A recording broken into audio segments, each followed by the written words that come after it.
Not even death can save you from me.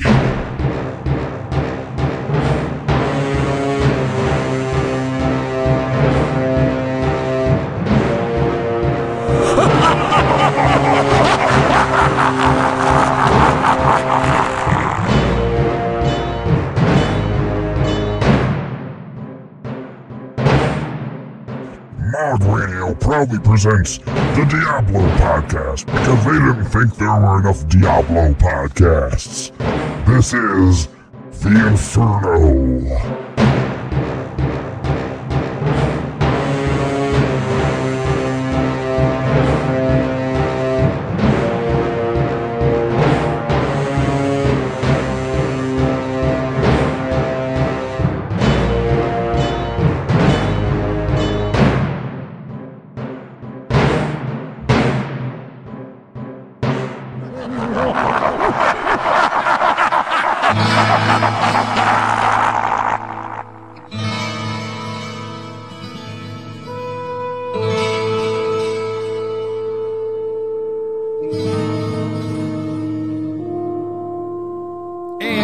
Entered the Inferno, broadcast number 3. Hey, welcome everybody. Glad to have you back this week.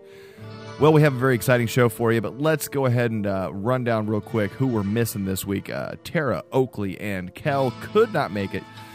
Let's just talk about the show real quick. Broadcast number 3 of the Inferno talks about Act 1. We're going to break that thing down for you this week, talking about how we feel about the game, Act 1 so far in the game, what we think about the pacing of the story, and some of the things maybe we didn't like, if those of us who have them.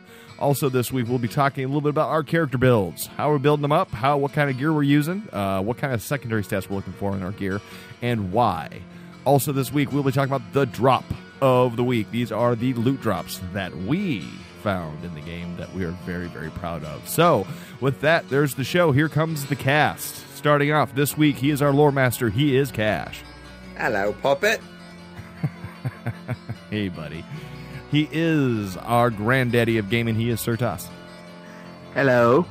Hello. He is our master of boss tactics. He is Grates. Hello. Master of PvP, even though there isn't any PvP, he is Denver Drew. How y'all doing? Wouldn't it be nice if there was some PvP in Diablo 3, Denver? Oh, hell yeah. That's what they need to add to this game. Now granted, I'm a little low level, so let's not implement it just yet.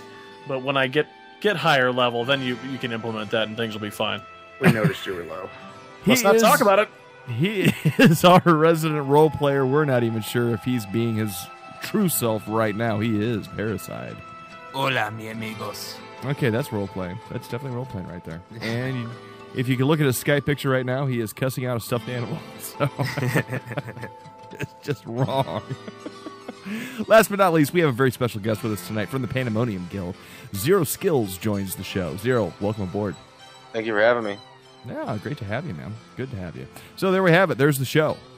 Here's the cast. The Inferno starts right now.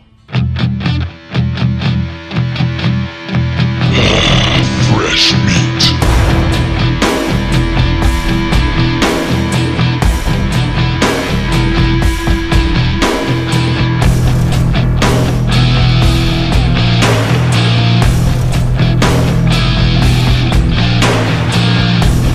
And we call this the meat grinder. Here's where we grind up the game one act at a time.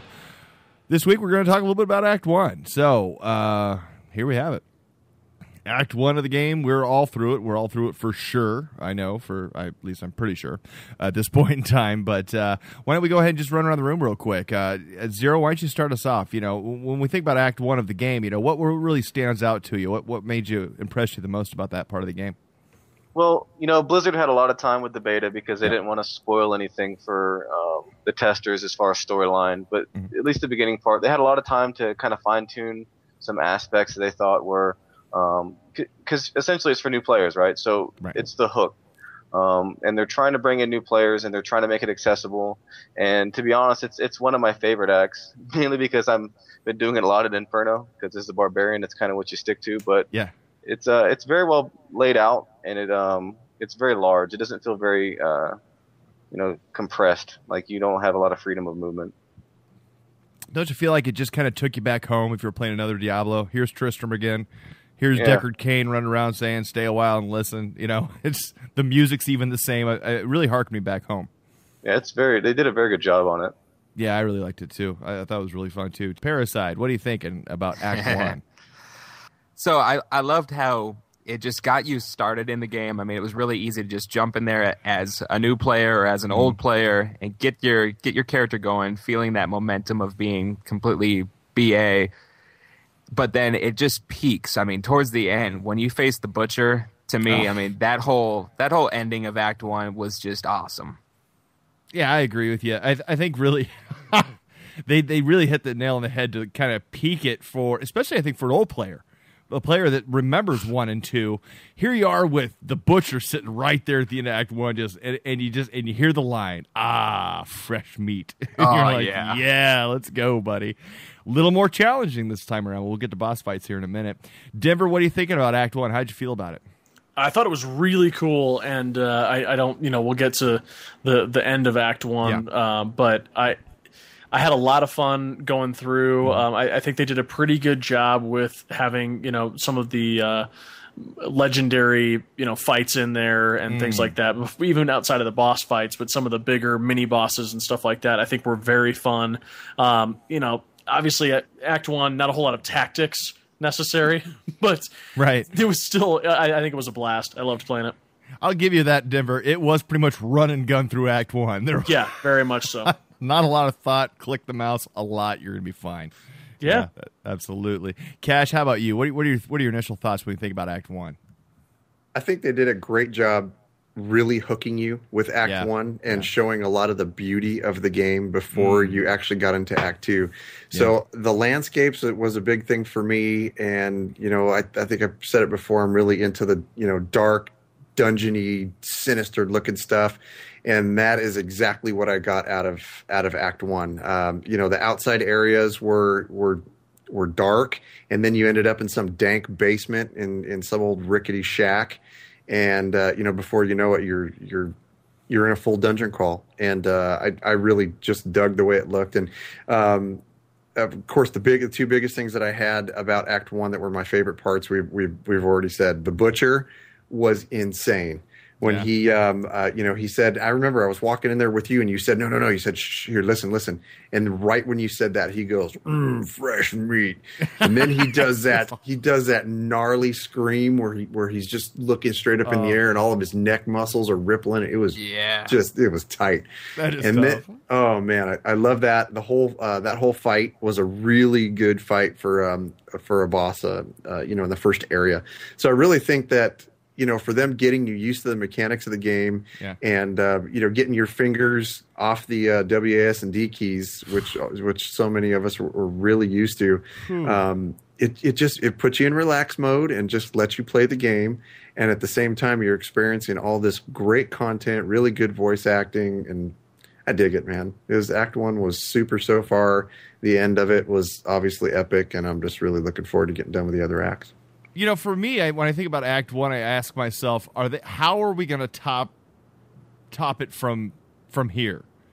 Now, I know we'll be talking about that in the later weeks, how that was done. But, you really got to ask yourself, wow, after that just star-studded beginning, you're like, oh, hey, wow. And it really excites you to get into Act 2. Really excites you to like, oh, man, I want to get through Act 2 and get to the tail end and see what happens next, Yeah, and then Act 2. Once Act 2 starts, you're just you're standing there in that desolate area, and it's completely different from the landscape of Act 1. And I'm not going to go into Act 2, but there's definitely some really neat parts with Act 2 and with the landscape.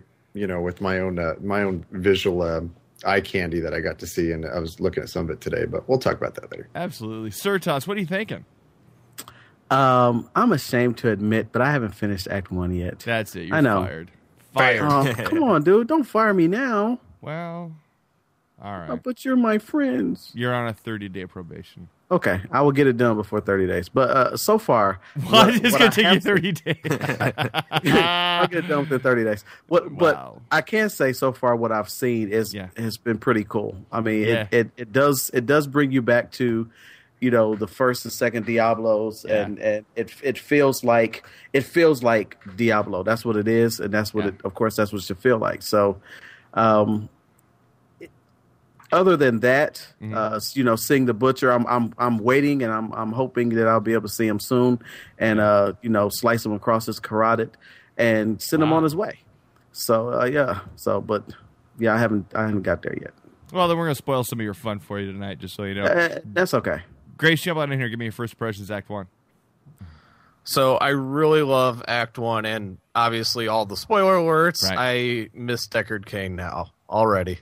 I'm already crying over him. That has to be the most memorable part of Act 1 is seeing Deckard Cain be killed and then die right there in front of you. Yeah. I like how you said be killed and then die. Well, yes, if I'm being killed, process. I will then die. This is a two-stage process. Obviously, because he may not be dead if you kill him. Right? Right. No?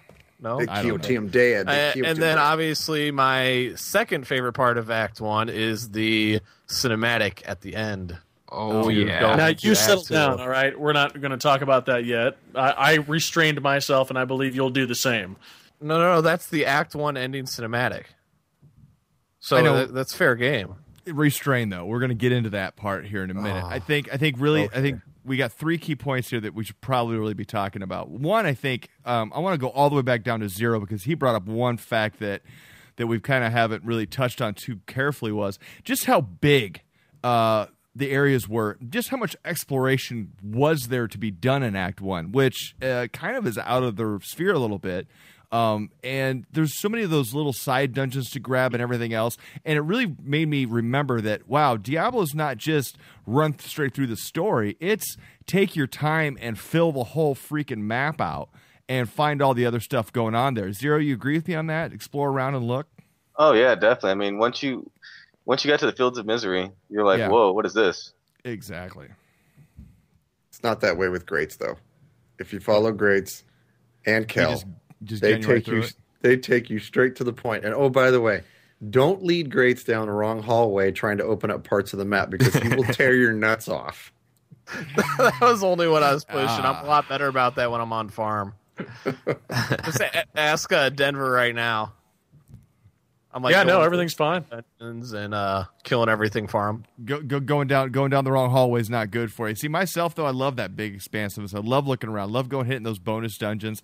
I loved actually finding the little sneaky hidden vendors too.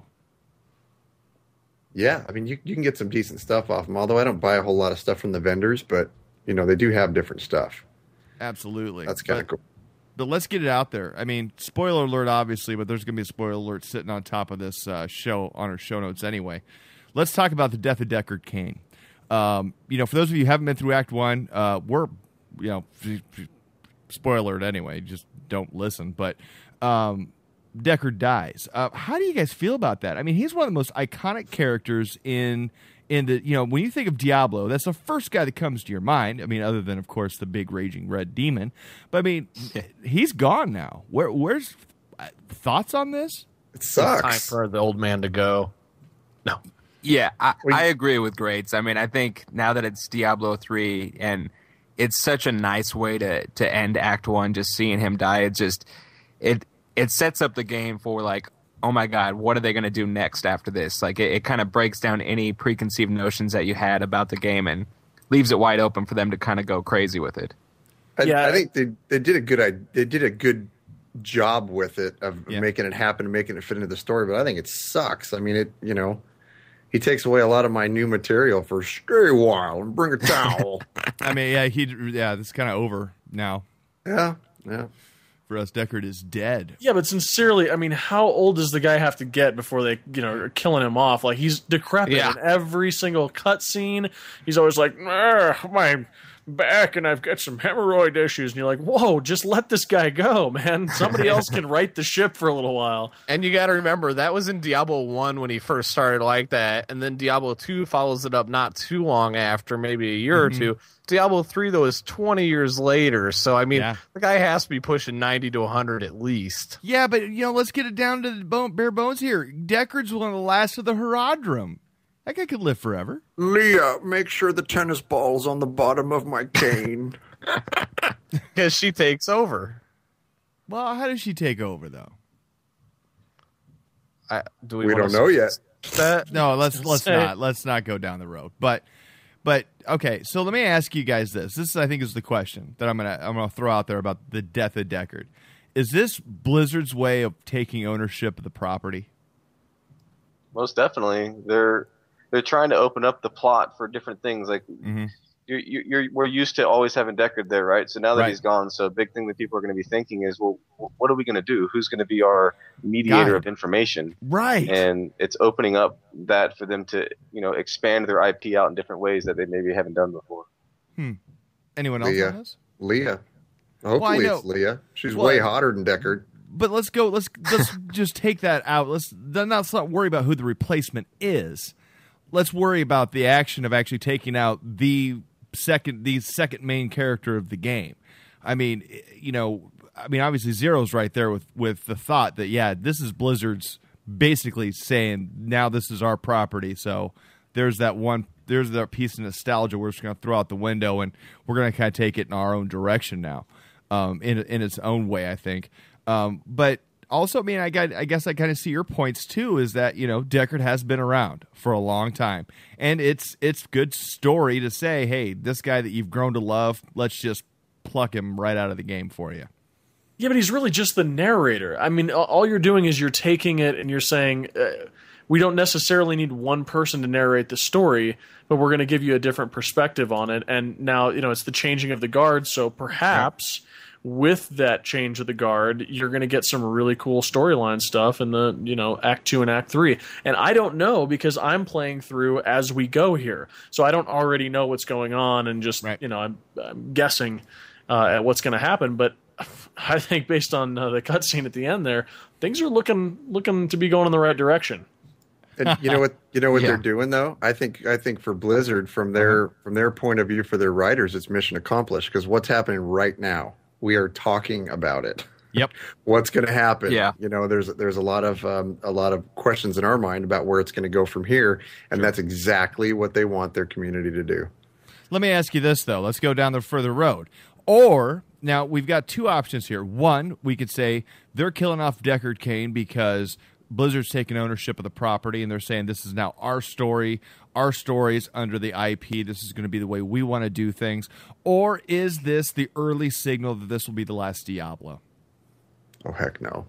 Well, they've already announced that they're going to have expansions, so I can't really. I don't really think we can say it's the last Diablo. Whether or not it'll be like Diablo 4 or 5 remains to be seen.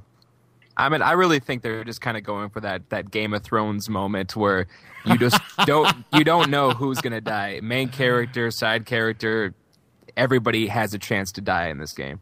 Ladies and gentlemen, joining us on the show today is Stannis Baratheon. I vote for Joffrey. Well, you got to take a look at the fact that Diablo 3 is the fastest selling PC game of all time, and that's not even including the World of Warcraft annual subscription. So they're going to support this game for a while. Yeah. You're going to see a Diablo 2 length game with more expansions and more support. Yeah. Far. So then again, though, there we go again with my question, though. Will this be the last Diablo? Let's take expansions out of the picture. Will we see a Diablo 4 in, say, 3 or 4 years? I mean, if they're going to keep expanding it and growing it, they've got the real money auction house in there. They got all these things in play. Is it not in their best interest to milk 3 for as long as they can? Oh, they will. They'll milk it for a while because, creating a new Diablo means they're creating. I mean, it's the same IP, but they're creating a new IP with it. Right. And that means they're kind of resetting everything that they have going on in Diablo 3 right now. And with the inherent success of the real money auction house that's going to happen and everything else, I don't think it's going to be in their best interest to just, let's churn out another Modern Warfare 3 style game because a bunch of people are going to buy it. They're looking for, retaining customers and bringing those customers not only into Diablo, but into the other IPs that they have because they're trying to make it that accessible. Nice. I agree with that. Totally. And I also think that from a story standpoint, getting rid of Deckard is basically out with the old, pardon the pun, and in with the new. Absolutely. And so it opens up more story arcs because you could only ride Deckard so long, which obviously they're done riding them. Take it easy.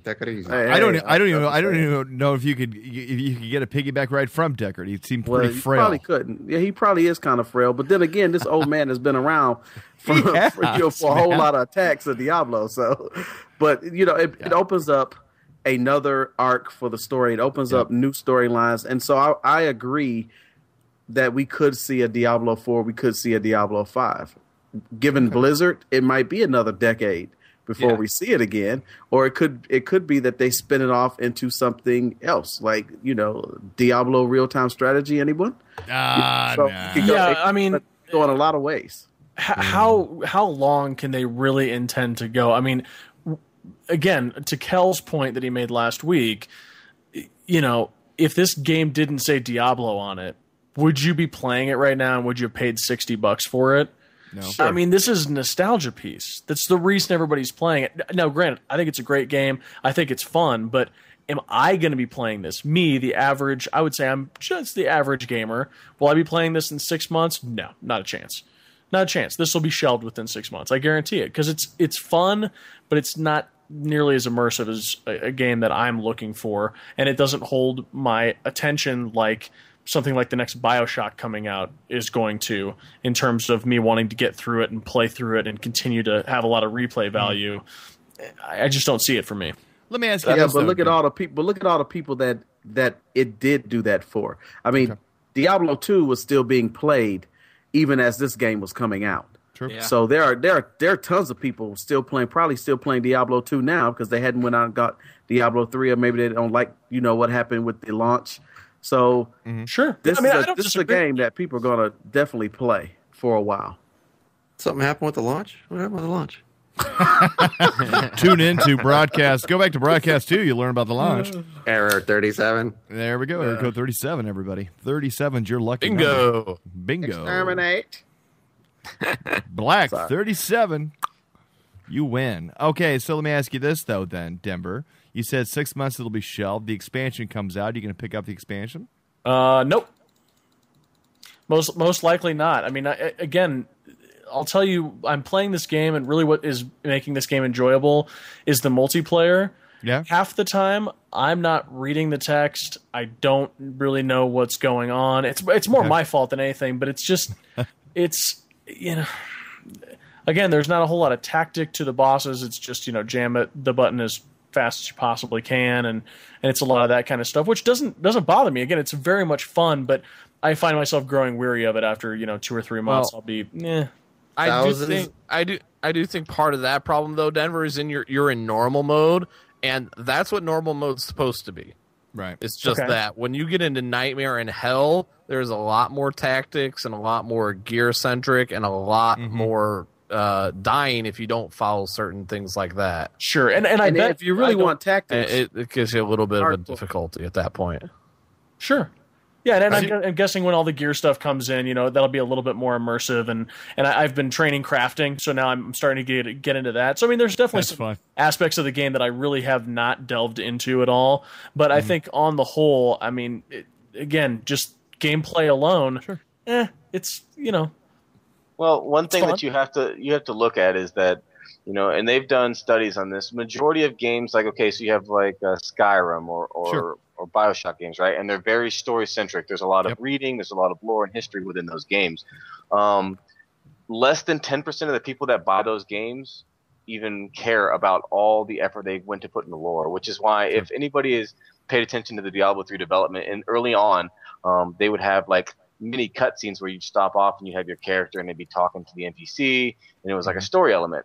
And they decided ultimately that, the average gamer that's going to be playing this type of game isn't going to be concerned with stopping the flow of pace to be able to read or learn more about the lore. So that's why they added in lore books so that the game talks to you while you're playing with it, and a lot of people that are going to be getting uninterested in the game, maybe 6 months. That's why Blizzard, they say they took out PvP for whatever reason, but then you have to also take into consideration that they're trying to flow the game as best as they possibly can. So, they release the game now, and then 3 months from now, 4 months from now, they release PvP. Guess what?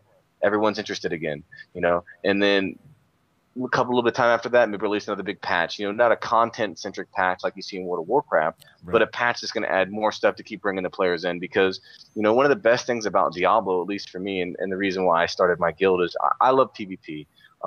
And I played a lot of World of Warcraft when I was in Iraq because that's really all you could play with that type of thing. But yeah, it was pretty terrible. But, the best thing I liked about Diablo was that you don't need 20 people to have fun or to progress and do something, and the whole game, and the best way I can describe the whole game is like being in a dungeon in WoW. That's the entire game. The fun part, of killing monsters and doing content with a small amount of players, but also in the same turn, they try to take away from that. You're still getting loot, you're grinding for loot, but they try to make it fun in the way that you're not really concerned with it. When you start getting into Inferno and stuff, like I'm in Act 2 right now and we're getting destroyed. And there's tactics involved, I promise you.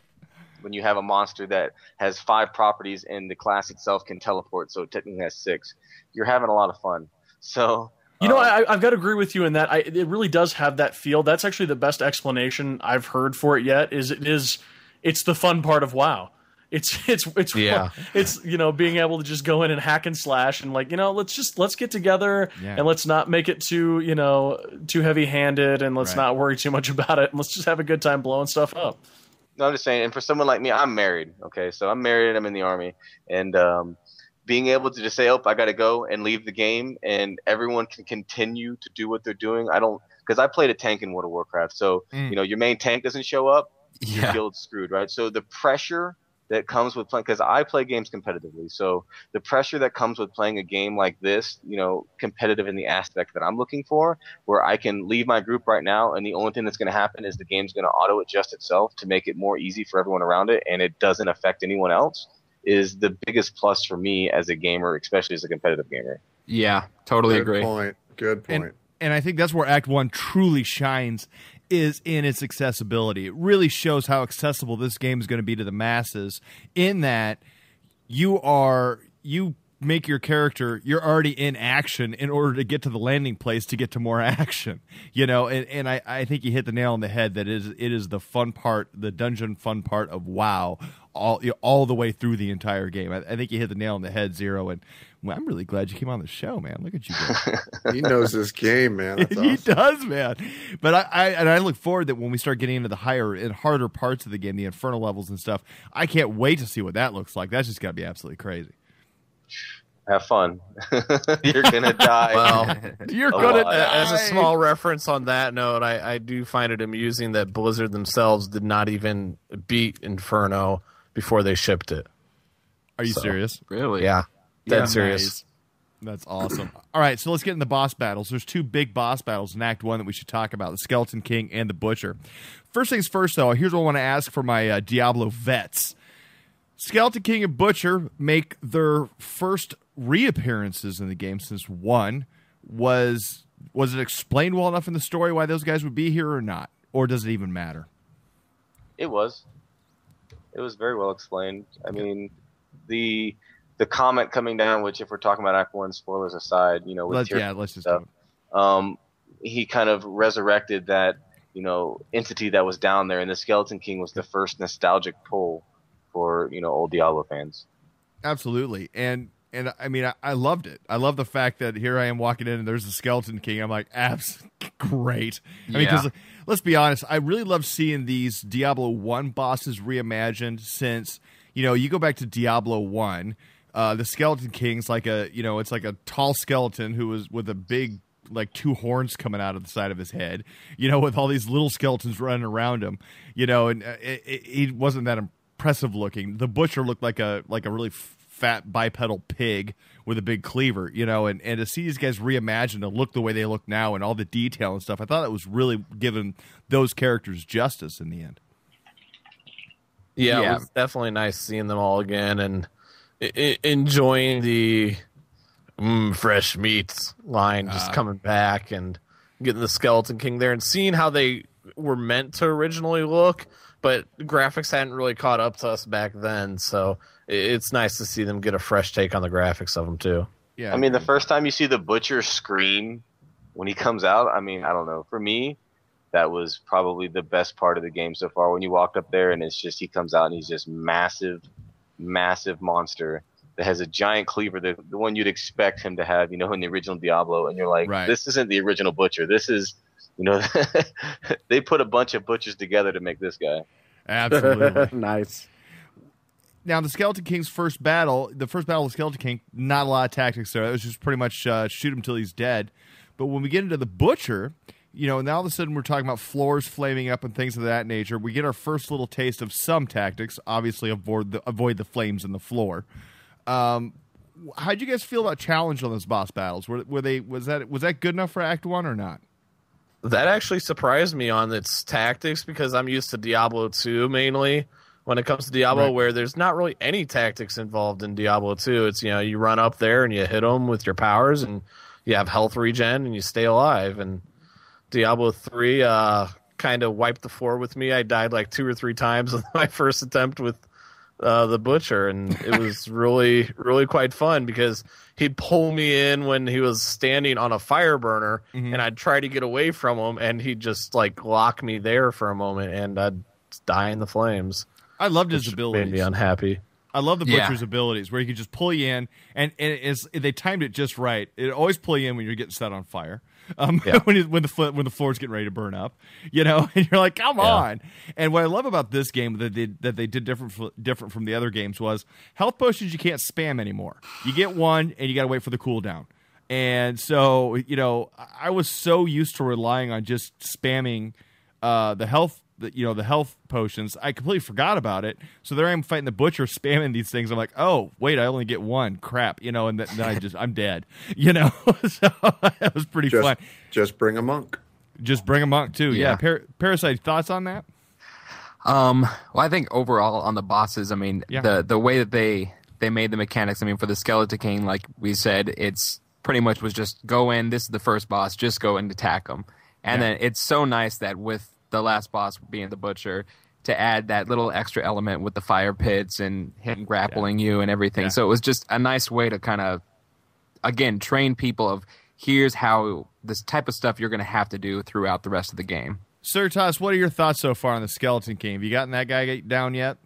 No, sir. I hadn't made it to that guy. But I will say I did have a similar situation like you did with the health potion, because I'm used to spamming them too. And when I first did it, I'm like, why am I not healing? And I'm like, I'm dying. And I was like, oh crap, I gotta run. And I'm not used to running in Diablo. I'm used to handing this stuff his own ass and saying thank you very much. But I had to run, and that was humbling. So now it's difficult, and you can't sit and wait for the health to regen. If you don't have any health regen, you gotta wait for that timer to end so you can hit another button to get some more juice. So it's that in itself adds a layer of tactics that we didn't see before. Go ahead, Zero. I was saying, you have no idea. I'm telling you right now. I'm completely honest with you. Like, if anybody has followed any recent post on Blizzard, sure. There's a large outcry for Melee and Inferno, because Inferno, hell is difficult. I can tell you right now, if you go through the game with a group of 4, like I did, because I took a week of leave and went 30 hours post-launch, and it becomes infinitely easier because you'll get something that I'll need and you can drop it and you get geared out better. Right. So if you solo all the way up to it, it's very possible. By all means, it's just more difficult. Yeah. But when you start getting to the later difficulties, you wish you had that health potion spam, because melee fighters are very, very difficult, and most of the people that you've seen that have killed Diablo or have progressed further on, those people aren't necessarily killing the boss packs, which are the most difficult thing in the game. They're just fighting the bosses, and when you start getting in the higher difficulty and you see how much, like I'm right now running around with 4 guys, and we have a pack that has 5 attributes to it.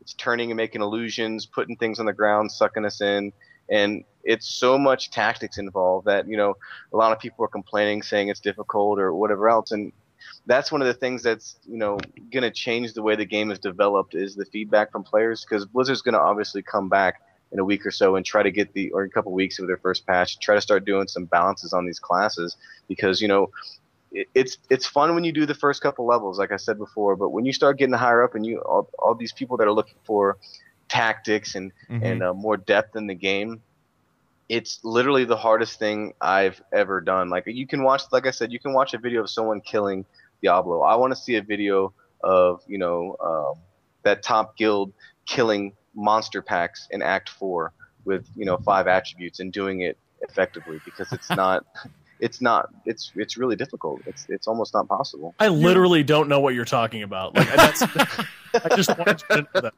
Well, sum it up real quick. When you fight a rare monster pack, so you got monster packs which are blue, and then you have the rare monster packs which are yellow. Okay, so monster packs blue, I love them because they're usually the easier ones, and all it means is that you have all your monster archetypes in the game. And certain monster archetypes can be blue monster packs, or they can be rare monster packs. And rare monster packs generally have more attributes and more affixes. And by affixes, I mean, so you fight a monster pack in normal and it has jailer, right? And that's all it does, is it runs around and it hits you, and then it puts you in a jailer. And then as you progress in the difficulties, they'll start getting, 1 or 2 more. So instead of having jailer, you'll have jailer and waller. And the waller will put a wall around you that prohibits you from being able to move out of it. And then when you start progressing to the even higher difficulties, they start adding specific monster pack attributes that are only in those particular difficulties. So take it for instance right now, I'm fighting a little goblin, and that goblin, maybe hits me for 500 as a regular monster. But he's a rare pack, so now he's hitting me for, 3,000 or 4,000. And on top of that, he has a knockback. He has an illusion, which he creates 6 images of himself. He has electricity, so every time I hit him, he throws electricity out. And as a melee, this is really gay. And he has minions. So what the minion means is, so he has 1 main monster and then 2 monsters that go with him. Well, now since he has the minion attribute, he has 6 monsters that come with him. And each one of those monsters now can turn into 6 other monsters. Jeez. And they all have electricity, and they can all knock you back, and they can all put a wall around you. I am getting so excited right now. So in terms won't be saying that later. In just this conversation, since this is a show has started, I've spent 25,000 gold in repairs, and we've only killed 4 monster packs. Wow, he's a multitasker. Like myself, I've been playing the whole time we've been talking, and that's why I was like, I'm going through this, and I'm going, what the hell is he talking about? I'm not doing any of these things right now. I don't even know what an attribute is right now, though. Never. Yeah. Let me ask you this though, Denver. Let's kind of finish up the boss battle thing though. Mm-hmm. You've taken out both the bosses. Did you get that epic feeling out of it though? Like when it was setting itself up, like here's the boss battle, here's the setup. The Skeleton Kings animating slowly together to come after you, or you've got the Butcher pounding on the door, just pounding on the gates, trying to get in to get a piece of you. Did you get that epic feeling? Yes, in the Butcher more so than the Skeleton King. I really thought the Butcher, it was pitch perfect. I loved the way they did it, and he got angry, and they had him sit behind that gate just a little bit longer than you expected him to. You expect him to come right out, and he's just sitting back there stewing, and you're like, oh shit, this is not going to be good. And he comes out, and then you get that really excellent fight, and part of the floor is on fire, and things are moving around. I loved the way that they did that. I wish there was more of that in some of the standard mobs that you kill. That's really my only thing that I'm thinking right now, because there's a lot of just your standard white mobs, and they're not bad, and some of them have new things that they do as you kind of progress here. But I would like to see a little bit more variety, kind of like that, or a few more mini bosses maybe that have that same sort of feel. So, but it was great. I loved the bosses, and they were a lot of fun, both of them. Really makes you look forward to the bosses, in the later acts too, just to say, well, what do they come up with for the next ones, Yeah, absolutely.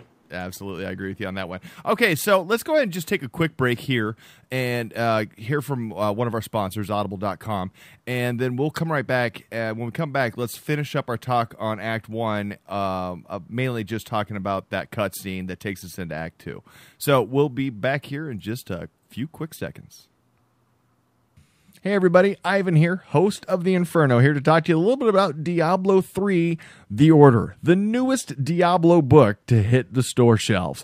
But who has got time to read these books while we've got Diablo 3 to play? Well, that's where our friends at Audible.com come in. You see, at Audible.com, they deal in audiobooks, and you can get Diablo 3, The New Order, in audiobook straight through them to go onto your iPod, your Android, your iPad, and 500 other MP3 devices they're compatible with. It's the easiest way to read the book without actually having to read the book. Just plug it in your MP3 player, listen to it on the car drive to work, at work, on a bike ride while you're jogging, whatever the heck you want to do. And right now, as a special offer to the listeners of the Inferno, you can sign up for a 30-day free trial of Audible.com. Just simply follow this link, audibletrial.com/Mog, M-O-G. Just go ahead and follow that link. That'll take you to the sign-in sheet where you can sign up for a 30-day free trial, plus get a free audiobook. Also, while you're there, you can go ahead and grab Diablo 3, The Order. I heard it's a great book and will help expand your experience of the Diablo 3 universe by tying you into a little bit more of the lore of the game. So again, feel free to go to the link, audibletrial.com/Mog, M-O-G. Pretty simple to spell.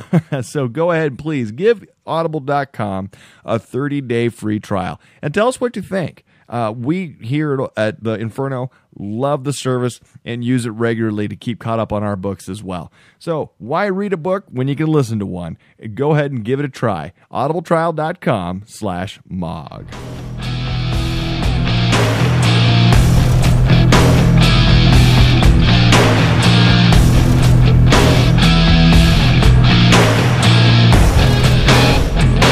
Okay, and we're back. Let's talk a little bit about cutscenes. I tell you right now, we got through the butcher, and here we go into this cutscene, and I mean, like, we're all like, be quiet, cutscene, and like, there wasn't even a freaking peep except for, oh, you know. How did we feel about that cutscene that leads us into Act 2? Let's just go around the room. Grates, start us off. Oh my god, that is one of the best, if not the best, cutscenes in the game. I absolutely love it. And if you talk to the characters in the game and listen to their dialogue, you learn that what you see there is actually what happened to Tyrael right after he gets back. Because when the World Stone explodes, Tyrael's essence is dispersed. Yep. And it takes them 20 years to come back together, so that's pretty much the first thing. That's when the Angiris Consul is trialing him right after he gets back to him. From Diablo 2. From Diablo 2. So he makes the choice to become one of us right at that point, and it just blows my mind how they showed everything, and it just looks simply amazing. And he also brings you up a good point of paying attention to that little filler dialogue in there when you talk to the other characters. You learn a lot if you do it. There is so much lore hidden away inside that game just by talking to the characters with the little blue stars above their head. It's great. Nice. What Zero, what are your thoughts on that cutscene? Did you like that? Well, okay, I want to tell you a little funny story. And I have a friend named Mock. I've been playing games with him for like 8 or 9 years. Like, I knew him well before I joined the military. And Mock's black. He's very ghetto and he's funny. Very, very funny. Well, when we got to that cutscene, you know, and we were all trying to be quiet and pay attention, he's like, "Are you serious? Tyrael's black?" Like, it was the funniest moment for me in the game. But no, being serious, the cutscene for me, I enjoyed it because it pulled a lot of like, well, why did he do it? Or, you know, because a lot of Blizzard's games, they try to be very emotional, you know. If anyone's played StarCraft, the end of StarCraft, you know, and stuff like that, and they're doing very good with it. And when I seen Kain dead, the first thing, you know, I was just like, are you serious? Like, who is going to be that mediator? Because you know, everyone kind of seen the leading up of what this later acts, what's going to happen to Leah, but the point is, like, who's going to be that mediator? And Leah, you know, she's kind of like, she don't know what's going on, you know. Deckard kind of kept her at a distance, so she's trying to figure this shit out. And it's like, it was very good. There's nothing that's going to be better than Act 1 for me in the game, unless they come out with an expansion and top it up, because it's the best. Kash, what are you thinking? Yeah, it just pretty much is going to resonate what you guys are talking about. But I said it last week, and I'm still holding strong with it. That is the best cutscene in a game that I have seen so far in my gaming career. It led up to it real good. I mean, just the way that it looked was gorgeous. And then when those archangels just started, they started arguing, and then they started fights like, oh, drama bomb, and boom, it just the way everything happened, the way that they laid the story out, I was very, very impressed. So I'm looking forward to the other ones. Did you just say drama bomb? I did say drama bomb. Wow. That hurts my feelings. Parasite? I mean, same as everybody else. I mean, I'll just say one word. Amazing. Yeah. How many times have you watched it? Well, I played through Act 1 3 times now, and I went back and watched the scene probably 4 other times. Yeah. All right. Just checking. Denver, what'd you think? I mean, I know you held back, so just unleash it, buddy. How'd you feel about my it? God, that cutscene is ridiculous. Ridiculous. You have 2 angels going at it, and my favorite part about that is that it is. I can't remember what's the girl's name again. Jaina. Leah. It's her bitching, just flapping her gums like, what have you given up? What have you had to sacrifice? And he just grabs her arm and is like, shut your mouth, you stupid human. Look what I had to sacrifice. I used to be awesome. I had wings I had to rip off of my body. Shut your mouth. Awesome. Your grandfather died at 95 and he's been living through the entire series? Oh, I'm so sorry for you. I have to not be an angel anymore. How's that working for you? Shut your face. Oh, it was great. She shed the single tear for him. Yeah. It's funny you said that, because it's like, there's a joke I heard a while back, and it's like, how'd he die? And it's like, what do you mean how'd he die? He's 95 years old. He flipped his Corvette on the highway. What do you mean how did he die? Like, who cares? He's old, He threw a clot. Let him go. Yeah, he was busy base jumping, and then just, the heart gave out before he could pop the chute. Oh, unbelievable! Wow. Yeah. Why did Deckard have to die? Well, for like you said, 95 years old, and I'm guessing, if you were magically assaulted by some lady who had dragonflies floating her around, you'd probably die too. Yeah, and in the times of Diablo, they didn't have life alert. There it is. Oh, wow! Help! But they had emphysema. Press the button. If you're being magically taunted by a sorceress, press our button. Help! Oh, my hip! Help! I'm rooted and I can't get up. Nice. I gotta say, I mean, when we hit that cutscene, I was just like, wow, and I mean, just wowed by it, because that really solidified to me at the end of Act 1.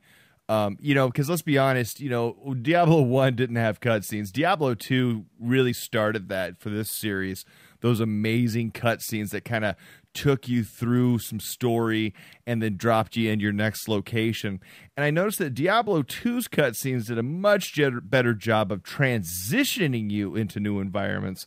But this one, wow. I mean, seriously.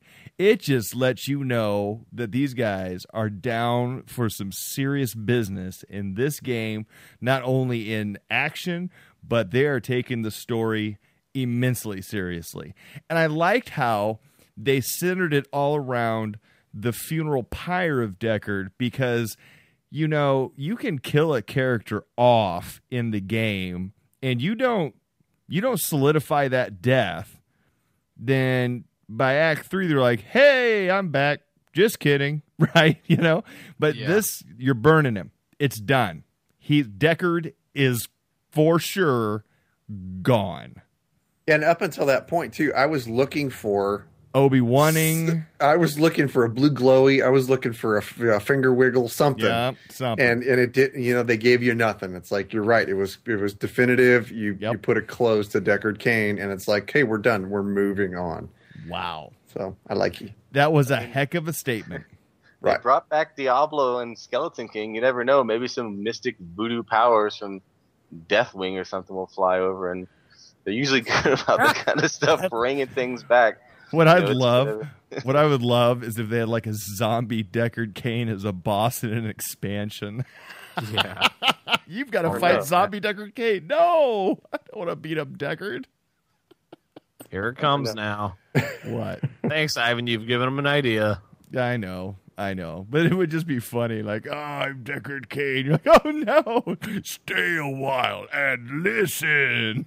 Yeah, that's like replacing Charlie Sheen in 2.5 Men. It just didn't work out for him. Stay a while and die. Yeah. No, Deckard. Stay a while and let me feast off your skull. That would be freaking priceless. So there we go. There's our in-depth wrap-up of Act 1. And we are done grinding it up. So let's go ahead and just move this little show on.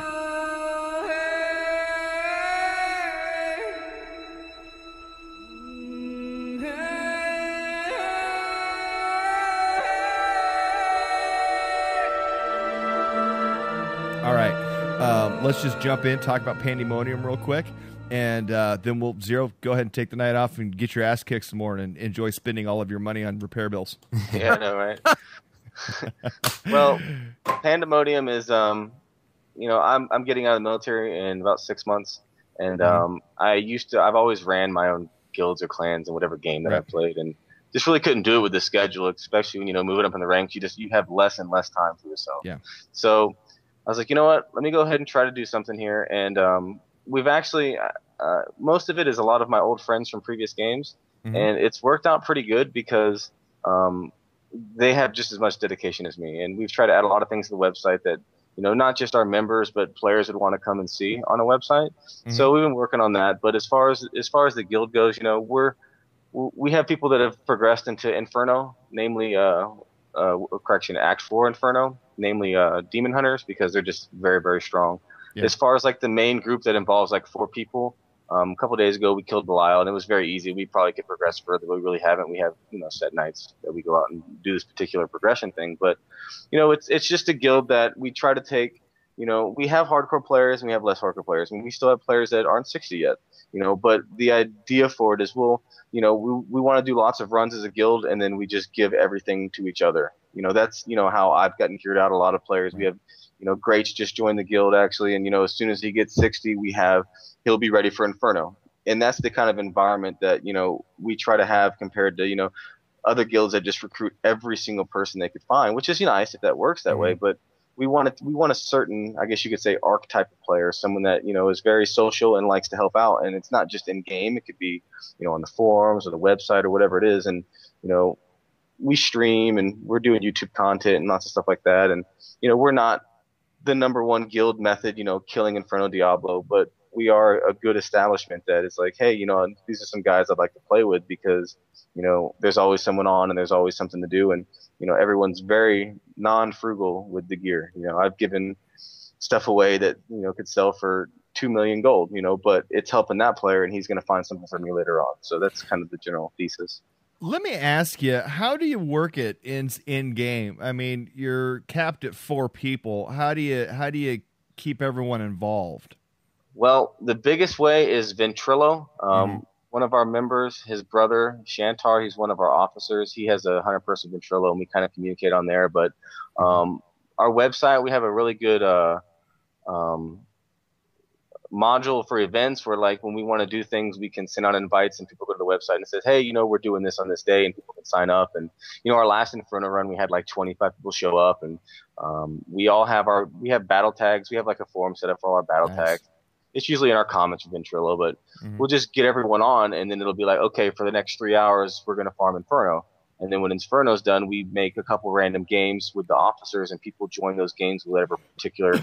So like one officer will be for weapons, one will be for armor or whatever else. And then everyone will just drop it on the ground, and then members will join and take the stuff that benefits them. And then, we take the rest and sell it and then drive on. But Ventrilo is generally our biggest, method of keeping contact because, right now I have like 40 something friends on my friends list, not including Real ID. So, it can get kind of confusing at times because, there is no particular clan support yet. But, we just get on Ventrilo and everyone just kind of organizes that way. What makes Diablo a game that you want to get a clan or a guild put together for? Well, the biggest reason is that for me, I'm I like to be kind of an entrepreneur in things, and it has a lot of unkept potential in the sense that, you look at a game like League of Legends, right? That's a competitive game. You get on there and people, want to watch streams and they want to see this and that. Well, eventually Diablo 3 is going to have PvP. And when that PvP comes out, people are going to want to see, the players that are doing the best, the builds that they're using, maybe some things they're finding out in the actual game that is the best way to do farming for certain areas. And also just to kind of have a steady group of players to play with, because it's only 4 players, right? And you can solo a majority of the content with the exception of Inferno with a few classes until you get geared out. But having more players means that those 50 players that I have in my guild are going to be able to help each other get better and kind of build a community with each other. And you'll see a lot of people like in the guild that started out and then made posts later on. They're like, you know what, I really wasn't sure what this is going to turn out with, but it's like I get online and I'm like, hey, can I get a hand? And someone's joining and helping kill a boss, or some random person joins my game from the guild and drops like a really good bow for me just for no reason. And just that type of community, and then to be able to take it in the extent of we're going to have PvP in the future, so we're going to have groups and people are going to want to see it. And no matter what Blizzard says about how much they don't want this game to be an esport, it won't turn into an esport, but it can turn into a media sport per se. In the sense of, look at anybody that played the arena at the BlizzCons, and they'll tell you that it was more fun and entertaining than arena in World of Warcraft. Right. And there's arena teams in World of Warcraft that compete for $200,000. Now, not to say that that's going to happen in Diablo, but I think that the pace of the game is so significant that you're going to see people wanting to tune in and watch that. And whatever Blizzard does in the future with it. Now, let's get this question out of the way. Then I wanted to learn a little bit more about Pandemonium. Let's talk. Do you think? I mean, are you hearing whispers, or are you hoping that we're going to start seeing some serious support for clans and guilds in Diablo 3? And what kind of support are you guys hoping to get there? Well, there was a post made on the StarCraft 2 forums about a month ago where they're working on BattleNet architecture that's going to let them create clans or guilds, whatever you want to call it, for StarCraft 2. Okay. And while that's not directly relating to Diablo, it is, because if it's a BattleNet thing, then that means it could obviously be transposed over to Diablo. And the biggest thing that is a challenge that we've had to create a lot of ways around in the guild to make effective is, you can't just, if someone wants to donate money to the guild bank, for instance, right, you have to get a hold of an officer, you have to log into their game, you have to do all this stuff, or items, right? So a mailing system within a guild or some type of collection would be very nice. You already hit it earlier, the communication, trying to group people together. You can't just hit a list and see everyone that's online, right? Right. So that's very difficult. Just some of the standard features from World of Warcraft would be nice. It doesn't have to have, the achievements and increasing everyone else and anything spectacular good. Just something that it's easier to compose a mass group of players, because you're going to have guilds that maybe have 10 people in them, right? And that's fine because it's 10 friends and they want to play together, and it's just easier for them to, oh well, this guy's not online, but I found this good bow. Let me send it to him in the mail, and he can check it out. If he doesn't want it, he can send it back. And just little standard features that we've all come to expect out of a standard MMO. And I know a lot of people don't like to hear that, but regardless of Diablo 3 not being an MMO, it has MMO tendencies in the sense that absolutely, you're going to be playing online with a bunch of different people at all times. And how couldn't it, after all the World of Warcraft stuff these guys have been up to, how couldn't it not have MMO tendencies? And that's what makes me really curious, is why they don't have that like a second chest system. So like if I joined a clan or a guild and we had the functionality in game, I could have the chest for my character and the chest for my guild. Now, not necessarily something that I could pull things out of without permission, but I could throw things into anytime I wanted to, or something like that, some type of functionality like that. So like even just if I'm playing single player and I find a piece of epic gear, I could be like, oh hey, I know somebody who needs this, and throw it right in that guild bank, let you guys get that out to somebody else. Exactly. And one last thing touching on it. I mean, you have to look at Blizzard's standpoint, what they're trying to do with this game. They're trying to release content or functionality in tiers, right? So, for a fact Blizzard's going to release guilds for Diablo 3. There's not anyone, I don't think, in their right mind that has any type of nature of playing with friends that doesn't think that at some point in time it's going to be added. But they want to have the game out, and they want to kind of see how things pan out, which is why you're not seeing any immediate nerfs to Inferno. They had a hot fix to fix a couple broken rune abilities for classes because it was allowing them to do things that Blizzard didn't anticipate. But it's something that they want to do over time. So I would expect that, this beginning phase, that when the game first comes out, you're not going to hear very much beyond a couple blue whispers here and there. But in 2 weeks to a month, you're going to start seeing some major changes, maybe major patch, and then you're going to have tiered content. You're going to have PvP coming out, and you'll have guilds, and then you'll have, whatever other things they try to start adding, maybe some additional monsters or special things once people start completing the game. But they just don't want this game to be like Diablo in the sense that you're going to beat it, you're going to farm it, you're going to be done, and then that's it. They want to keep enticing you with new features and new added ability and, tweaking things to make it more accessible to the public. Wow. Amazing. Before I let you go, Zero, I'm not doing you a service until I ask you about the guild. Ask you about your involvement in the guild, about what type of people you're looking for. Are you recruiting? Where do we find you? Just give me the rundown of Pandemonium in general, if you would. All right, real quick. So Pandemonium is you can reach it at www.mypandemonium.net.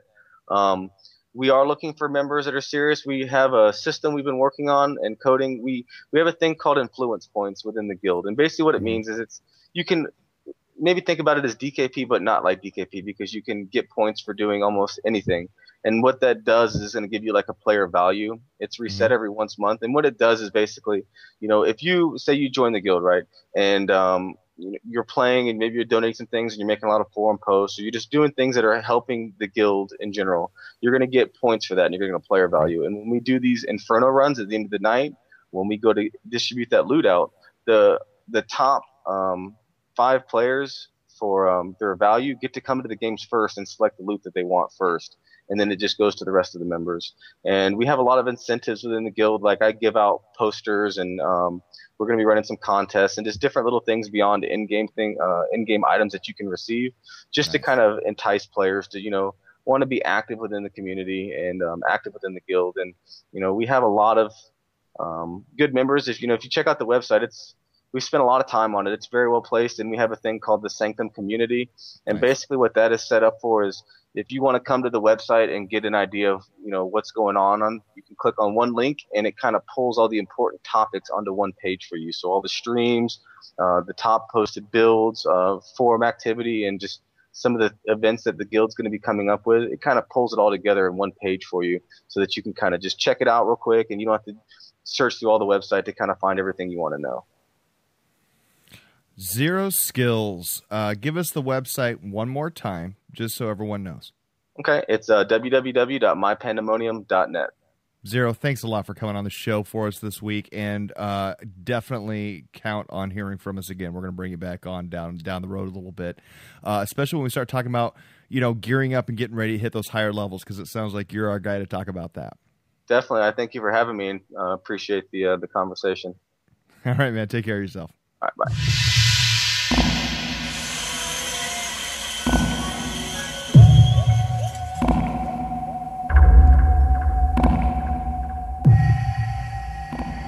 Welcome to Loretime. I am Ralok the Monk. I greet you with better tidings than our last lesson, my friends, for the hills of Sanctuary are alive with the sound of death and destruction once again. Foreign hieroglyph error codes and disappearing heroes no longer plague our lands. Instead, our cities are bustling with quest-bound fighters from all disciplines. Our commerce is rabid with growth. But we must remember why these heroes are here, my friends. The prime evils continue to threaten the land. Baal, the Lord of Destruction. He is the most insidious and ruthless of all evils. Mephisto, the Lord of Hatred. He is the eldest of the 3. And Diablo himself, the Lord of Terror. He is the youngest and the strongest of the prime evils. Together the prime evils oversee the destruction wrought by the lesser evils. Duriel, the Lord of Pain. Andariel, the Maiden of Anguish. Belial, the Lord of Lies. No, not the Lord of the Flies. And Asmodan, the Lord of Sin. So we shall continue on our quest to vanquish evil from Sanctuary. my face will again be spattered with the blood of the damned. It's a good thing that I brought my new Diablo 3 towel. It's an even better thing that Blizzard has 2-day shipping. No error codes there. Until next week, my friends, I wish you good loot and good fortune.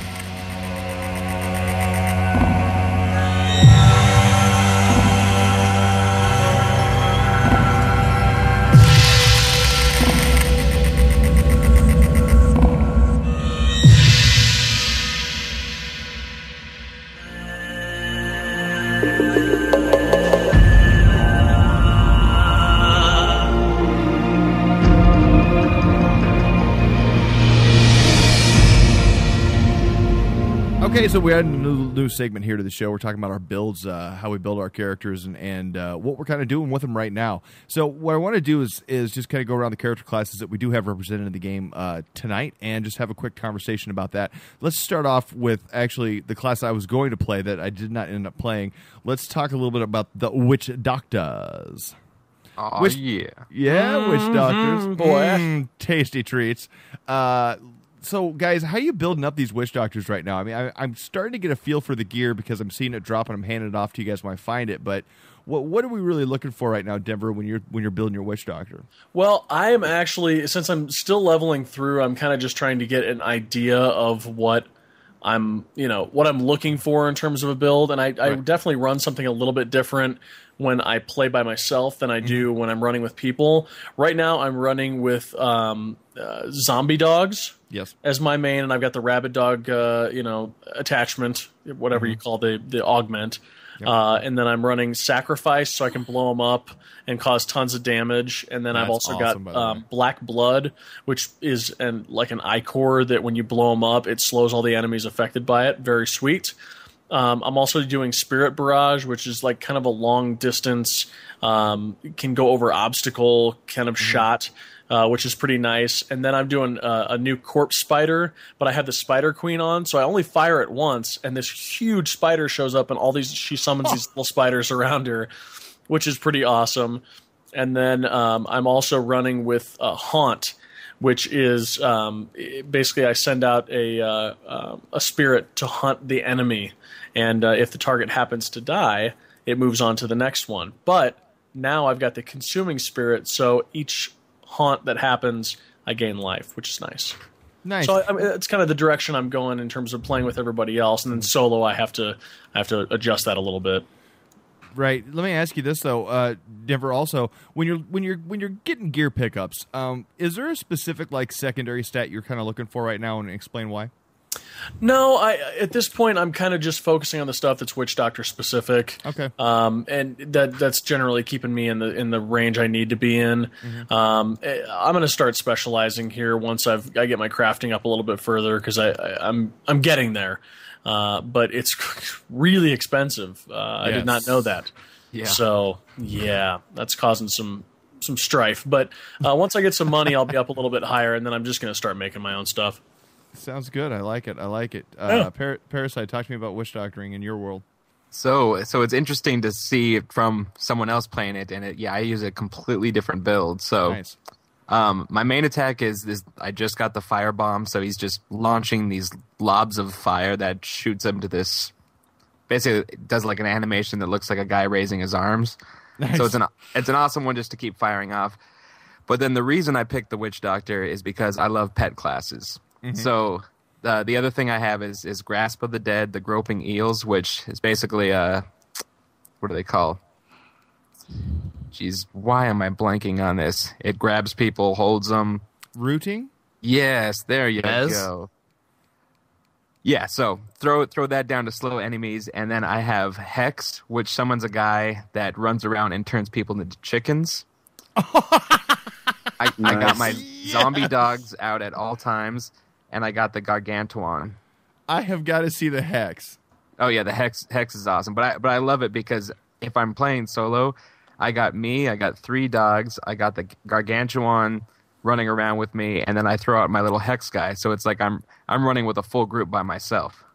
That's absolutely You know what awesome. I want to see one time? I want to see a Hex turn the Butcher into a chicken. That would be amazing. Sweet. Well, I was a little disappointed. I started throwing it out with bigger enemies, and he's only turning the smaller enemies into chickens. Where so be it. Only the little guys. So be it. Now, Parasite, talk to me a little bit about secondary stats and armor. Is there anything specific you're looking for when you're looking at drops? So I need to do more research in why I am speccing this, but I mean, I did kind of what I always do with MMOs, and I hit my little character tab and see from the beginning what is the secondary stat that has the most numbers in it, and it was intelligence. So I'm just sticking with intelligence because I figure if it was high enough for the reason, then that's probably what I should be sticking to. But outside of that, though, stat-wise, is there any special ability like your armor pieces to have right now, like increasing your chances to find magical weapons or things like that?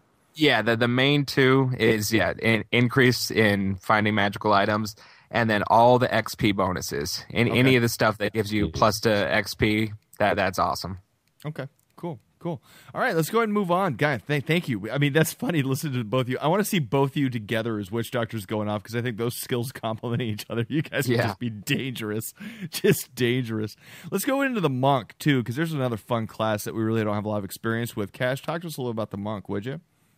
Yeah, I'm having a blast on my Monk. One of the biggest things that I'm doing just based off of stats purely is stacking my decks as much as I possibly can. Okay. And I'm finding right now, I think I'm sitting at like level 25, 25-ish, and my decks is well over 300. And things are having a really hard time hitting me, so my survivability is actually really good. But one of my primary skills that I'm using is Deadly Reach, which is it's kind of a multiple. It strikes out and hits multiple enemies. My secondary is a Wave of Light, which you've seen a ton of times. It is a giant bell of goodness that just drops down. I kind of wait until as many mobs as possible, or just run into the fray and drop this huge bell that hits the ground on top of the enemies, and then I hit it with a punch. And it kind of breaks the bell over the top of these enemies. So not only is the graphic insane, but that thing can kill some folks. So I'm really digging that. Defensively, I am using the Breath of Heaven, which is right now is a very powerful heal. Yeah. The only thing is and it actually can heal your companions too, but you got to be relatively close to them. There's not a very wide area for it to hit, but it is an area of effect heal, but you got to be real close. But I'm liking that a lot because that's really good for when I do start getting hit or focused. The technique I'm using is the Exploding Palm, and I usually try and spam that early if I can. It's a bleeding damage over time. My focus is the Mystic Ally, and that is basically a blue glowy that is almost as handsome as the Monk is. But he fights alongside you, and he does decent damage, but he basically just kind of takes some aggro off of you, and the guy he's pretty hard to kill, so it's nice, and he doesn't despawn, so it's nice. The mantra I'm using is Retribution, which basically any melee attacks on me or any allies in my group will damage the attacker right back. So passive skills, I'm using Transcendence, and that is healing me based on the spirit that I spend. And one of the biggest ones that I like for my passive skills is one called Seize the Initiative, and that one increases my armor by 100% of my dexterity. Wow. Yeah, so stacking my decks actually is really helping. So my survivability right now is awesome. My DPS is insane, and then having that heal is making for a lot less deaths. Crazy. So, and then kind of secondarily, if I can and where I can, I'm trying to stack vitality just to bring that health up, but I'm digging it. It's a great class. What are you doing with the gear? You mean outside of decks? Yes. Something that looks cool. That's pretty much it. Okay. I mean, I'm really just looking for that dex, and I'm saving some other stuff. Secondarily, if I want to try a different build, but man, I'm having a lot of fun with this high dex build. Nice. All right, moving on. Great. So we're going to talk Demon Hunter with you. Yes, let's do it. Demon buddy. Hunter. I tend to in Diablo go for the AOE specs because Usually I pick the high damage classes and sit in the back and just murder everything. So my first primary ability is Bolo Shot, which, when you shoot them, it sits for about a second and then just explodes to everybody around. And I attach the rune to give it like 4 or 8 yards more or 7 yards more. So it just hits even more guys and explodes more things. So that's always fun. Oh, yeah. The next thing I pick is Caltrops, which is a nice defensive one, which helps me place it and then vault out of the way if they come near me so that they'll lock into place. And I use the runes so that just freezes them completely in place. Uh-huh. And then obviously just a little bit of single targeting with the rapid fire, which just looks like a machine gun from Dirty Harry. Right. And then elemental arrow for some more electrical AoE. And then a fun little mine that I like to place down at whatever range I want to, right under boss's feet. It's quite a lot of fun. I like that. And gear-wise, what are you looking for right now? Gear-wise, I look actually, it depends on what the piece of gear is. In my weapon, I look for attack speed, usually, and then obviously the high DPS, and then some dex and a socket, because with a socket you can increase the DPS of the weapon even more than what that level usually is. Right. So it's nice to add in the socket. In armor, depending on the piece of gear, I do look for attack speed there as well, because that's one of the main stats that will up your damage. As far as rings and amulets and offhands go, I always look for extra damage added to those, like the 3 to 6 damage, because that actually increases things a ton, and then you stack as much dex as possible. And after that, I go for experience and magic find, because I want to find better stuff, and I want to level as quick as possible. Nice. I like it. Yeah, sounds like a good build you got going on there. Sir, talk to me about some barbarianism. All right. So my primary right now is Frenzy. And basically, that's how I generate my Fury. Mm-hmm. And each attack, I have the rune for each attack has a chance to throw a piercing axe. Sure. My secondary is a seismic slam. It's nice. It just sends out shockwaves in a path, and it damages all the enemies in that. And I don't have a rune for that yet. And then I'm using ground stump for my defensive to basically, shock people. And then revenge is a retaliatory, is like a riposte, if you will. If you're parrying, you can riposte with that. And then threatening shout is the other item that I can use. That's under tactics, but I generally use revenge for that quick pop. And then my passive skills right now, I have Weapon Master, because it gives me bonus type. Whatever my main hand, I get an increase to that type. So I generally try to run with the same type of weapon in both hands if I'm not using a shield. It just depends on what I plan on doing. If I'm tanking or if I'm DPSing. It's funny we keep using these MMO terms with this single player game. But I digress. Sorry. Easy to do, isn't it? Oh, those terms were there long before MMOs. Talk to me a little bit about when you're looking at gear. What are you looking for on those like secondary or tertiary stats? For gear, I'm mostly looking for stuff that say gives me health back when I attack or if something attacks me. Okay. So those are really important. Getting extra gold for monsters is important, and getting experience is also important. And so there's also another one that you see on a lot of champion gear, but as health globes grant additional life, which that's what I live and die by my gear as a barbarian, and so I live and die by the health that I have. So health regeneration or generation is extremely important. Nice. All right, cool. And then I'm playing a wizard right now. And the build that I'm playing on, I'm about level 25. So I am doing, for my main, I'm doing Electrocute as my main attack with a Chain Lightning rune on it. Great job. You just hold the button down and it just starts zapping everything in the area. So that's real easy to use. Then on my secondary right now, I'm using Disintegration Beam because that thing just lays down so much damage. It's disgusting. And I've really been kind of digging how that thing is playing out.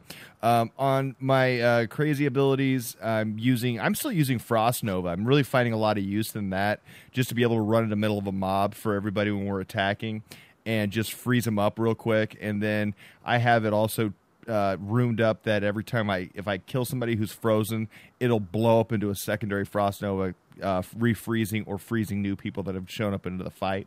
And then I've also got Hydras that I pull up that shoot balls of flame there. They just kind of sit in place, but they really help to throw a lot of extra damage out there. And then last but not least, I pull a Familiar out, which comes next to me. It can't be attacked, but throws out a little extra damage for me in that manner as well. So it's been a real fun build for me, and I am seeing that I'm throwing out a lot of damage with it. On gear right now, what I'm looking for is increased chance to finding magical items. And wow, here's where I'm at right now. I could tell you right now I have a plus 54% chance to find magical items. And last night, Kash, we were running with Kel, and were you not seeing like, oh my Lord? I mean, that last run we were doing, I was getting like, I mean, we were having to go and sell. How many times do we have to go sell just in one dungeon? It was a sea of blue and yellow. I mean, it was craziness. I mean, it was just dropping everywhere. I mean, it was crazy. So I think it's paying off. At least I hope it is. So that's what I'm doing right now because I really want to try to get as much gear as possible for my character, but I also for the party too. I want to be that guy that says, "Hey, this rare just dropped and it's just for you," and that's working out real well for me so far. But really what. And I think so far, what's kind of fun right now is we're still early enough in the game that we're still kind of playing around and seeing what's all there. We haven't even gotten all of our abilities yet, so that's going to be a lot of fun to see once we get them all going again. But all in all, it sounds like everyone's having kind of a lot of fun playing it and having a good time with their builds, yes? Oh yeah. Hell yeah. Yes, sir. Yes, sir. Nice. All right. So with that, there's our builds. But please, we really want to know how you are building your characters. So email us, inferno@mog-radio.com. Tell us what your builds are. Send us a picture of your character, too. And we'll go ahead and post your build and your character portrait up on our website. We'll go ahead and start making a little section on character builds and just kind of show us what you're doing. Type it all out in an email for us in a pretty concise and clear manner. We'll just paste that thing up on the website for you. So give you a little credit for your build and how you name it and stuff. And we sure look forward to seeing those builds come in here in the coming weeks. So with that, let's go ahead and move on and we'll move to the drop.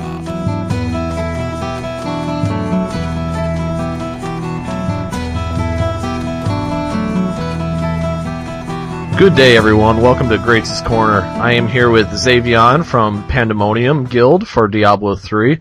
Today we're going to be talking about the recent hacking attempts and the hacking of accounts by third parties into the Diablo 3 accounts to get items or etc. Zayvion, it's good to have you here today. Hey, how's it going? So, just to let you guys know, I'm kind of like the master of coin for our guild. Just trying to, get our name out there. So, Zayvion here has been teaming up with me in Diablo 3, so we're going to get his impressions on the hacking. So, just to give a quick, brief rundown, there have been many people going on the forums complaining about how when they join public games, all of a sudden their accounts would be hacked. There ended up being posts saying, don't join public games or your account will be hacked, and that certain names hack accounts. Blizzard came out with a statement earlier this past week saying, no, that's completely false. All the accounts were compromised through traditional means. And what they mean by that is by giving out of passwords, having very simple passwords, or spyware data capturing on a person's computer. So they've been definitely looking into those and finding out that they've been compromised not through joining public games. Is that correct, Zayvion? Yeah, that's correct. A lot of it is a lot of people aren't choosing very secure passwords, as well as buying gold. That's a big one that'll really, get you, because they'll ask for a lot of information for you and then be able to, hack your Blizzard account, your Battle.net account. So, that's one big thing from what I read and have seen. And that can carry over from World of Warcraft accounts as well, right? Yeah, because your Battle.net account is tied to all of them, all Blizzard games, so StarCraft, World of Warcraft, and Diablo 3. So make sure you keep your passwords to yourself. Don't give them out for any of the Blizzard games, because all games that you play then under Blizzard would be compromised. The best way that they say to secure an account, while it's not 100% guaranteed, is to use an authenticator. And here at Mog Radio and the Inferno, on our other show, Old Republic Radio, I've talked about having an authenticator and what it is before, but just now I'm going to give you a brief rundown with Zayvion. The authenticator is a little either key dongle that you can get, or you can get an app for your iPhone or Android and enter a code. For Blizzard, it's about once a week into the game that you're playing, and it'll make sure that you authorize your account, and that code generates on about a 45 to 60 second basis. So it makes it really difficult to get into the account, right, Zayvion? Yeah, basically what it does is just generates a random number, and how it links it to your account is there's a serial code on the back of it, and then you type in that serial code and it'll tie it to your Battle.net account or whatever game you're playing. And then you type in like the first random number that it brings up, and then it can match up that sequence with the database that they have. And that's kind of how that it kind of works. And because that's rotating on, every 60 seconds, it's really, really hard for someone to capture that data in the process multiple times. Now let's go into the way that it makes it not 100% secure. Through Blizzard, we know that there is the ability to get around it, but it requires something in the computer and IT world called a man-in-the-middle attack, which basically means when you punch in that security code, spyware that's been put on your computer gives you an error message and forwards that code to somebody that's actively sitting at the computer. And then that person uses your login information and types in that code all at once. But since it's on a 45 to 60 second time, that has to be done very fast. Yeah, it has to be done very, very fast, as well as they would need to have kind of like your password prior to even trying to attempt something like that. So keep an eye out. Virus software, there's a lot of free ones out there now, because basically how they would get that would be like a keylogger. So every time you type something into your keyboard, it would keep track of that, and then they would know what all passwords you have. Yeah, and this definitely makes a difference, because for it to be a really effective attack on you, they'd have to have somebody actively sitting there, they'd have to have your username and password, and have someone ready to go right away. So they'd have to have a huge number of infected computers to make it really worthwhile, which is why we don't really see many authenticator accounts being hacked, which is why Blizzard can say, while not 100% guaranteed, it's almost certainly for sure thing that you won't be hacked. And in fact, Blizzard has come out and said that they have never seen a person's account compromised that has an authenticator on it. Yeah, that's the biggest thing is a lot of people that are claiming that they've been hacked now is because they didn't have authenticators on their account. And when they said, oh, but I do, it's because they added it after the fact. Yeah, so there's really not a ton that you have to worry about if you have an authenticator. If you don't, you can go to the Blizzard shop. It's really easy to get one. It costs $6.50 and it'll last you. I've had mine for about 3 years now, and the lifetime of them is about 5 years minimum. And if you have an Android or an iPhone, you can use that as well. So it's free on those. So all you need is a smartphone to do that. The thing to remember, though, is when you have your authenticator, make sure that you store the serial number or you keep it written down somewhere. Because if for some reason your phone breaks, that serial number will allow you to call up Blizzard and just give them that to remove it. Now, if you don't have that serial number, there is a way to get it removed, but it involves jumping through many hoops and takes a little bit of a process. But if you go through that process, they will help you out. I believe we've heard about someone recently having to go through that, right, Zayvion? Yeah, actually, one of my friends had to go through it. Basically, they required a copy of their birth certificate and a couple other means of, like, a copy of their photo ID, a bunch of stuff to ensure that this was their account. They take that very, very seriously.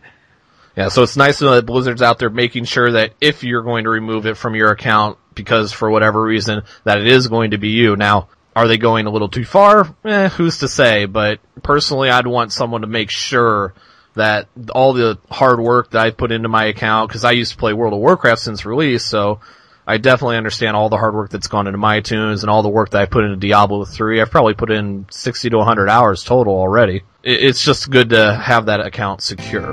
Definitely. And with that, we're going to go ahead and close Grates Corner for today, and we'll talk to you guys later. All right, see you guys.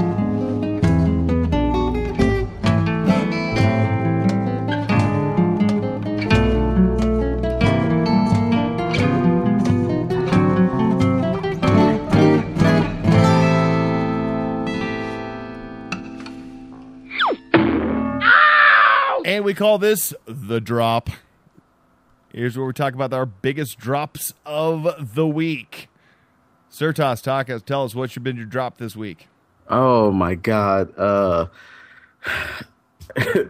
I have had so much yellow stuff drop. It's unbelievable. But the drop of the week that I talk about is not mine. It's actually something that Grates gave me, and I will be forever grateful, and I have pledged my love to him. It was an axe, and I don't have it like right in front of me. That's fine. But oh my God, it's a level 22 axe, and it's not yellow. It's like bronze or it's a legendary. Oh, it's a legendary. This thing, I was like, oh my God, it's amazing. And I can't wait till I hit level 22 so I can use it. And hopefully I'll be able to use it to bury it into the butcher. Okay, very good then. And I gemmed it up farm and everything. Oh, look at you go. Yeah, he's the man. He's the man. Yeah, Grates is a great guy. Grates, go ahead. Tell us what your drop of the week is. My drop of the week happened on my wizard. Nice. A rare energy source for my offhand. My wizard's only level 43 right now, but I'm playing a little more and reserving the RR tune for when we get our big groups together. But It is a offhand that increases my damage by about 400 damage right there. And then just to add on to it slightly, I have a rare dagger coming up in a level called the Dread Terminus, which is going to be increasing my damage about 600 points. Wow. So I really have 2 drops of the week that are just beating out everything. I love it. That sounds good, man. Parasite, how about you? So mine is called the Biting Hood. I love these names. Nice. So it's a voodoo mask, obviously, with my witch doctor. It's got 7% chance finding magical items, which is nice, and I put a gem in it that gives me plus 5% experience. Nice. But why I like it is these masks that just crack me up. It's just a bright, colorful mask with this guy's tongue hanging out, and nice. Makes my character look so cute and cuddly. Dude, give me a screenshot of that. We got to have that up on the Facebook What'd you say? page. What'd you say that was called? The Biting Hood. Oh, man. I think my wife has one of those. Whoa! Come on now.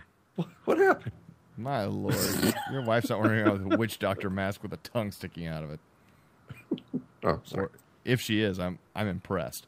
That's all I'm going to say right now. Cash, what's your drop of the week? Actually, my drop of the week was given to me by our very own beloved Ivan. Ah, yes. It is. Do you remember the name of it? No. Oh, wait. It's the something gift. That's right. It's the rare one-handed axe called the Slashing Gift. Slashing Gift, yes. Nice. And along with another that I got today, once again, I am trying to stay double-handed, I'm trying to stay dual-wielding one-handed axes on my monk. So the one that I got today, but this one's definitely better. It's 27.3 deeps. Plus 2 to 3 holy damage, plus 23 dex, plus 9 life after each kill, and with my damaged flawed ruby brings it up plus 4 to 8 damage. So sweet. I love it, and it looks awesome. Nice. And where did you get your other drops this week at? In Whimsyville. Whimsyville or Shire? Whimsyshire. That's it. Whimsyshire. Whimsyshire. I'm not going to say anything about that place, but what a freaking trip! I need to go. We're just gonna have to do it next week. We're just gonna have to do a run to Whimsyshire, and then we'll have to do a whole show on it. I say we do it after the show. No, just me, but yeah, maybe we do that. Okay, so Denver had to leave us. Unfortunately, we do the show, record it very, very late, and I think we got a little bit past Denver's bedtime. So sleep well, Denver. But you'll never guess who just jumped in. Is that you, Cal? Maybe. All right. What's your drop of the week this week, buddy? Well, my drop of the week comes on my Demon Hunter, but it's for my mage. Okay. I'm level 50 on my Demon Hunter, and I got this sweet weapon that I'm saving for my mage when he gets up there. It's a giant two-handed axe with 150 intelligence on it. And I want to pop it into my mage's hand so he can be all, ooh, I'm a mage, I'm wearing a frilly dress, and I have a giant axe in your hand. That's almost as good as when my mage is using a two-handed sword and just like dragging it on the ground behind her. Oh, it hurts. It's so heavy. That's awesome, Cal. That's great. For me, this week was also a source offhand. It was I can't remember the name of it, but it was a rare drop, huge, plus I think 31 to my intelligence, plus 8%, or no, I'm sorry, 9% to find magical items. This also gives me a plus 2 to my health every time I throw damage on somebody. It was socketed. It gave me the ability to throw in and get a little extra intelligence put on there, which I did. And I am impressed. I don't think I'll be getting rid of that thing anytime soon. I can't think of the name of it, but the name really wasn't that impressive, to be honest with you.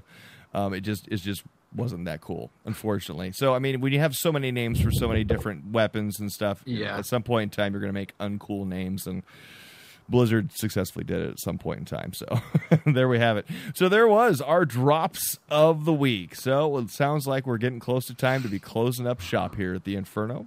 And so with that, let's go ahead and move on.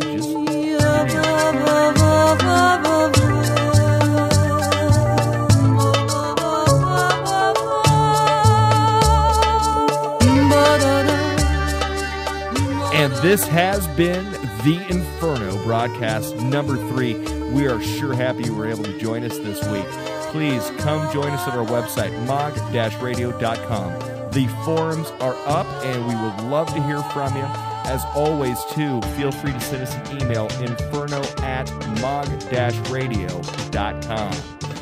Definitely give us your emails about how you feel about the game, anything that you would like to argue with us about on the show that we said, and send us your builds. I'd sure like to learn a little bit about the way you're building up your characters in the game and share that with our listening community as well.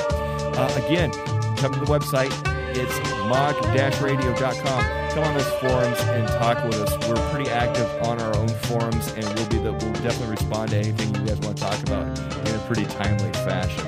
Also, feel free to follow us on Twitter at MogRadio1, the number 1 at the end of the radio. And you will be able to follow our Twitter feed and keep up with us and what we're up to at this moment in time. So with that, I thank everyone for their expertise this evening. Divver, Drew, Kash, Surtos, Parasite, Hell, Grates. Who am I missing? Parasite. No, he said it. No, Divver, Drew. Yourself. Myself. Congratulations for me being on the show again this week. But with that, everybody, we'll just bid you an adieu. Thanks for listening, and we'll see you the next time on the Inferno. What a wild life.